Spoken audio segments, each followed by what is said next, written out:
16 de abril de 1945. 9.000 aviones soviéticos iniciaron un devastador bombardeo contra 700.000 soldados alemanes en los momentos finales de la Segunda Guerra Mundial en Europa. Aquella era la hora de la verdad para el Tercer Reich de Adolf Hitler. Había tal cantidad de humo sobre Berlín que cuando mirabas hacia allá abajo era como estar sobrevolando el mismo infierno. En el camino de la Unión Soviética había una fortaleza llamada Berlín. Rodeada por un círculo de hombres y acero, esa ciudad sería testigo de una batalla de venganza como ninguna en toda la historia de la humanidad. Cada vez sentíamos más rabia. Y en esas condiciones, cuando el enemigo aparece, acabas con él. ¿Es él o tú? Dentro de Berlín, cada casa se convirtió en una auténtica fortaleza. Para lograr avanzar un simple metro, las fuerzas soviéticas tenían que hacer uso de toda su artillería. Esa batalla costó la vida a miles de civiles que quedaron atrapados en la ciudad. Cuando las bombas explotaban, el suelo se estremecía y pensabas, si la casa se desmorona, se habrá acabado todo. No podrán sacarnos de aquí. Mientras se destruía el corazón de la Alemania nazi, los aviones de reconocimiento patrullaban el cielo. Y día tras día registraban el implacable avance del ejército soviético. Ahora, por primera vez, estas fotografías olvidadas se han combinado con gráficos en 3 dimensiones para obtener una panorámica de la batalla que se extendía a sus pies. Esto es la prueba perdida de la batalla de Berlín.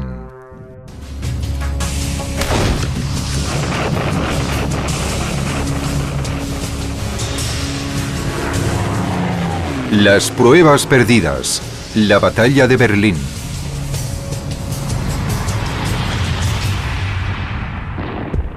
...16 de abril de 1945... En mitad de la noche, los soldados soviéticos corrían para situarse en sus posiciones de ataque para la batalla definitiva de la Segunda Guerra Mundial en Europa. Llevaban consigo estandartes rojos para animar a los hombres atrincherados en el frente. Flotas enteras de tanques se preparaban para unirse al avance, mientras los aviones reunían 7 millones de proyectiles para el primer ataque de artillería. Empezaba la cuenta atrás para la batalla de Berlín.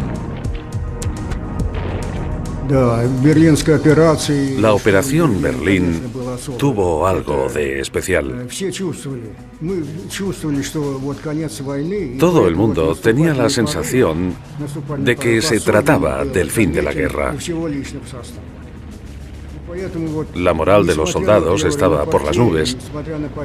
A pesar de todas las derrotas que habíamos sufrido, queríamos intentar con todas nuestras fuerzas llegar a Berlín y poner punto final a la guerra. Al este, el Ejército Rojo destruyó la línea alemana en Rusia y avanzó sin problema alguno por Polonia hasta los ríos Neisa y Oder. Al oeste, las fuerzas aliadas guiadas por el general Eisenhower cruzaron el Rin y las unidades especiales estadounidenses alcanzaron el río Elba a tan solo 80 kilómetros de Berlín. El honor de tomar la ciudad podría haber sido de cualquiera de los dos bandos. Pero en la conferencia de Yalta, celebrada en febrero, se decidió que Berlín estuviera dentro de la zona de ocupación soviética. Stalin se aseguró de que se llevaría el premio. Stalin estaba completamente convencido de que debía controlar Berlín y que con el control de Berlín en su poder dominaría toda la Europa central y oriental de la posguerra. Pero Stalin no quería que nadie se enterase de su gran interés por Berlín y por eso le dijo a Eisenhower que Berlín no era tan importante. Y Eisenhower le creyó. No solo creyó que Stalin no quería Berlín, sino que Stalin le convenció de que él tampoco la quería.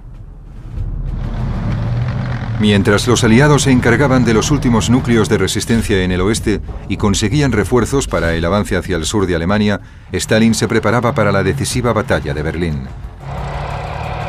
Reunió 2,5 millones de hombres, 6.500 vehículos acorazados y 42.000 cañones para hacer frente a la línea defensiva situada a lo largo del Oder y del Neisa. Al mejor comandante de la Unión Soviética, el mariscal Georgi Zhukov, se le otorgó el mando del grupo militar más próximo a Berlín, el primer frente bielorruso.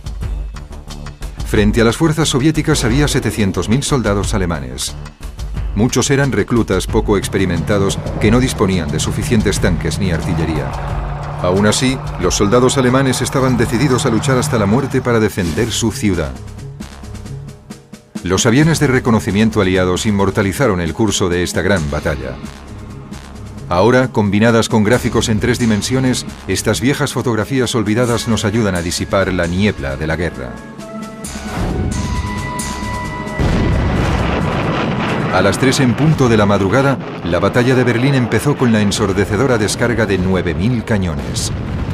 Colocados juntos rueda con rueda, los cañones destruyeron la línea alemana situada en la orilla izquierda del Oder.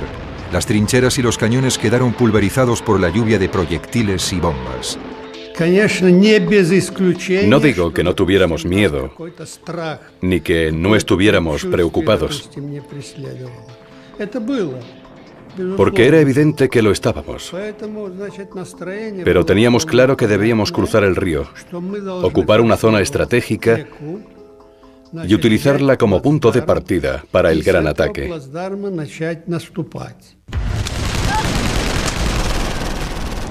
La infantería de asalto salió de sus trincheras y arrasó la línea alemana.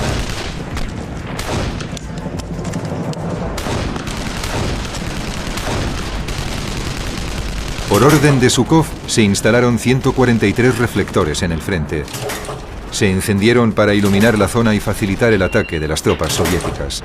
Pero este plan fracasó por completo. Encendieron los reflectores a unos 200 o 300 metros por detrás de nuestra línea. Pero la nube de polvo era tan densa alrededor de las posiciones alemanas que los rayos de luz simplemente no podían atravesarla. Al reflejarse en el espeso humo, la luz de los reflectores cegó a los soldados del Ejército Rojo. Y al quedar recortadas sus siluetas en la luz, se convirtieron en presas fáciles para los tiradores alemanes. Frente a nosotros había unos campos minados. El fuego enemigo era muy intenso y muy preciso. Los alemanes habían preparado su defensa con gran cuidado. No es de extrañar que consiguieran rechazar nuestro avance. Al despuntar el alba, la línea alemana seguía aguantando. El enemigo opuso una resistencia feroz. Nos disparaban y bombardeaban con todo tipo de artilugios, armas pequeñas, artillería y morteros. Incluso lanzaban bombas desde los aviones. La ofensiva de Zhukov no daba resultado alguno. Pero 90 kilómetros al sur se lanzó la segunda fase de la Operación Berlín. A lo largo de un tramo de 400 kilómetros sobre el río Naisa, el mariscal Iván Koniev, del primer frente ucraniano, inició su propio ataque.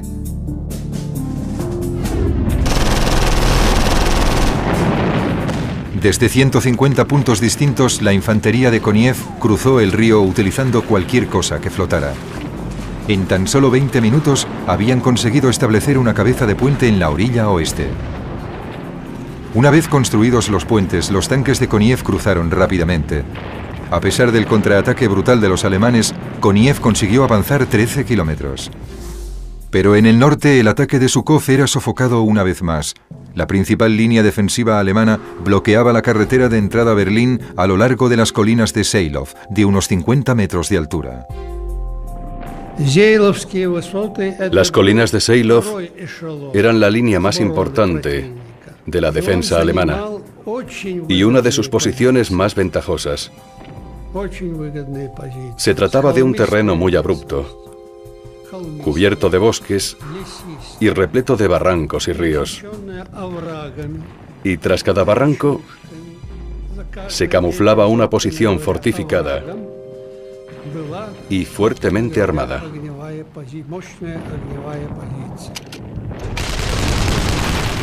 Todos los ataques contra estas colinas fueron repelidos con grandes pérdidas humanas. A las 3 de la tarde, Stalin comunicó a Zhukov que Koniev había conseguido cruzar el río. Enfurecido por el fracaso de su propio plan y por la posibilidad de que Koniev llegara antes que él a Berlín, Zhukov ordenó avanzar a 2 unidades de tanques para que acabaran con el bloqueo, pero el resultado fue un auténtico caos. Los tanques intentaron ascender por las colinas de Seilov, pero la pendiente era de 45 grados. No pudieron avanzar más de 4 o 5 metros antes de que las cadenas perdieran agarre y los tanques rodaran colina abajo.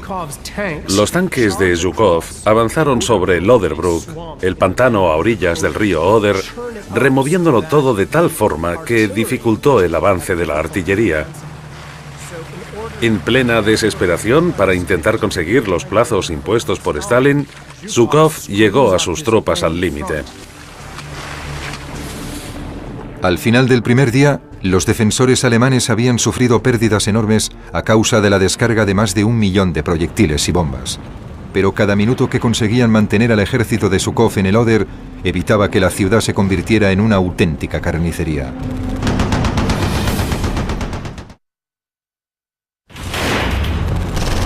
...17 de abril de 1945, segundo día de la batalla de Berlín. La última ofensiva del Ejército Rojo para vencer a la Alemania nazi tenía problemas. Cuando el enemigo aparece, acabas con él. ¿Es él o tú? Dentro de Berlín, cada casa se convirtió en una auténtica fortaleza. Para lograr avanzar un simple metro, las fuerzas soviéticas tenían que hacer uso de toda su artillería. Esa batalla costó la vida a miles de civiles que quedaron atrapados en la ciudad. Cuando las bombas explotaban, el suelo... 16 de abril de 1945. 9.000 aviones soviéticos iniciaron un devastador bombardeo contra 700.000 soldados alemanes en los momentos finales de la Segunda Guerra Mundial en Europa. Aquella era la hora de la verdad para el Tercer Reich de Adolf Hitler. Había tal cantidad de humo sobre Berlín que cuando mirabas hacia allá abajo era como estar sobrevolando el mismo infierno. En el camino de la Unión Soviética había una fortaleza llamada Berlín. Rodeada por un círculo de hombres y acero, esa ciudad sería testigo de una batalla de venganza como ninguna en toda la historia de la humanidad. Cada vez sentíamos más rabia.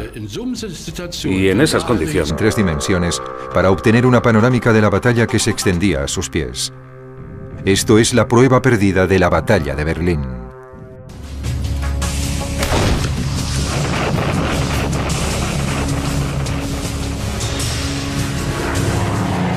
Las pruebas perdidas. La batalla de Berlín. Se estremecía y pensabas, si la casa se desmorona, se habrá acabado todo. No podrán sacarnos de aquí. Mientras se destruía el corazón de la Alemania nazi, los aviones de reconocimiento patrullaban el cielo. Y día tras día registraban el implacable avance del ejército soviético. Ahora por primera vez, estas fotografías olvidadas se han combinado con gráficos en